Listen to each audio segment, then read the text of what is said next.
So another useful knot to know on board when you're boating or chartering is what's called the figure of 8. And this is a knot that really, at least some of the crew should know how to do.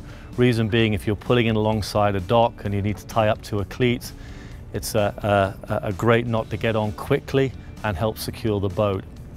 So we'll pretend that this line is going off somewhere to the dock, and we want to put a figure of 8 around our cleat here. So give yourself plenty of line, plenty of rope, and literally do a figure of 8. You go around the cleat, you bring it back over itself, and it actually looks like an 8. To secure it and make sure that it's not going to release, you twist and put one more turn on it. That then is not going anywhere.